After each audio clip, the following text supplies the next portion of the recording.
Gujarat focus ન્યૂઝમાં આપનું હાર્દિક સ્વાગત છે. હું હિરલ. આજના મુખ્ય સમાચાર. વોટર એન્ડ શાર્ક દ્વારા Europe India centre for business and industry સાથેની સહયોગિતામાં અમદાવાદના ડબલટ્રી બાય હિલ્ટન ખાતે યુરોપિયન યુનિયન કાઉન્સિલની સાયપ્રસ પ્રેસિડેન્સીના દૃષ્ટિકોણથી ઇન્ડિયા EU જોડાણ પર વ્યૂહાત્મક સંવાદનું આયોજન કરવામાં આવ્યું હતું. The Cyprus presidency of the council of the European Union strengthening EU India strategic and economic partnerships theme હેઠળ આયોજિત આ સંવાદમાં રાજદ્વારી અને વ્યાવસાયિક હિતધારકોને વેપાર, નિયમન, રોકાણ, ટેકનોલોજી અને ભૂરાજકીય પરિવર્તન થકી યુરોપ સાથે ભારતના સંબંધો કેવી રીતે આકાર પામી રહ્યા છે તેની ચર્ચા કરવા માટે એકસાથે લાવવામાં આવ્યા હતા. મારું નામ હર્ષ પટેલ છે. હું એડવોકેટ અને ચાર્ટર્ડ એકાઉન્ટન્ટ છું.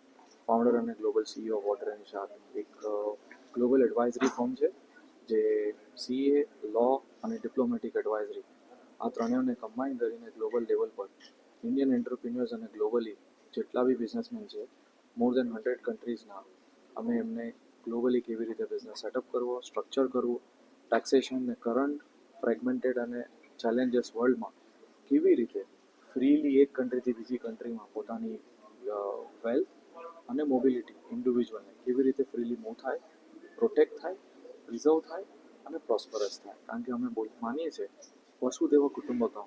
આ આપણા દેશનું અને વોટર એન્ડ શાર્કનું કાંઈ ફિલોસોફી નથી. વસુદેવ કુટુંબકમ એટલે વર્લ્ડ એક ફેમિલી છે. તો આપણે બધા ગ્લોબલ સિટીઝન છે. તો દુનિયામાં ક્યાં પણ જઈએ તો કેવી રીતે આપણે આપણો બિઝનેસ, આપણી ફેમિલીને પ્રોટેક્ટ કરીએ, રિઝર્વ કરીએ અને કેવી રીતે આગળ ગ્રોથ કરીએ એ જરૂરી છે. એના માટે અમારી ફર્મ એ એન્ટરપ્રિન્યોર્સને અક્રોસ વર્લ્ડ એડવાઇસ કરે છે. ઇમ્પોર્ટન્ટ ક્વેશ્ચન છે. જો બિઝનેસમાં ઓલવેઝ નંબર મેટર કરે, કારણ કે કમર્શિયલી સેન્સ બનતો હોય તો જ એક્સપાન્ડ કરાય. બટ આજે એક માઇન્ડસેટ બહુ મોટો કી રોલ પ્લે કરે છે. કારણ કે આજે એક ઇન્ડિયન ચાર્ટર્ડ એકાઉન્ટન્ટ મુંબઈથી જે 100 ફૂટની સ્ક્વેર ફીટમાં રેન્ટ ઓફિસ ચાલુ કરીને આજે 20 કન્ટ્રીમાં અમારી કંપનીઝ છે.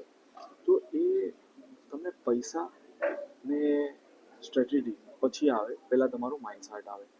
કેમ ઇમ્પોર્ટન્ટ છે? કારણ કે તમારું ઇરરિસ્પેક્ટિવ તમારું ટર્નઓવર હોય, બિઝનેસ હોય, અગર તમારા માઇન્ડમાં તમને ત્યાં ફોરેન કન્ટ્રીમાં, યુરોપમાં પોતાની કંપની ખોલવી છે, સેકન્ડરી ચેલેન્જીસ પછી આવે. 5,000 યુરોથી લઈને 2 લાખ યુરો સુધીનો રોકાણ થાય. ડિપેન્ડ કયા ટાઈપનું બિઝનેસ છે, કઈ કંપની છે. એક્ઝામ્પલ, એડવાઇઝરી ફર્મ હોય, ચાર્ટર્ડ એકાઉન્ટન્ટ, લોયર જેવી તમારી હોય કે જેને એટલું રોકાણ ના જોઈએ કારણ કે સ્કિલ બેઝ છે.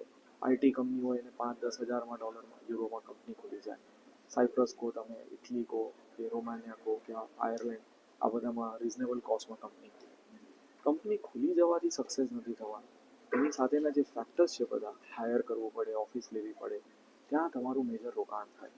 એટલે હું હંમેશા એમ કહું કે તમે એક કન્ટ્રીમાં કે રિજનમાં, સાયપ્રસ યા તો યુરોપમાં એન્ટ્રી મારો પોતાની નાની કંપનીથી. ત્યાં તમે માર્કેટ સ્ટ્રેટેજી અને માર્કેટ રિસર્ચ કરો, ત્યાંથી તમે કોલાબરેટ કરો અને ત્યાંથી તમે એક લેવલ પર આખા યુરોપિયન યુનિયનમાં પોતાનો બિઝનેસ સ્ટેબલ કરી શકો અને ગ્રો કરી શકો.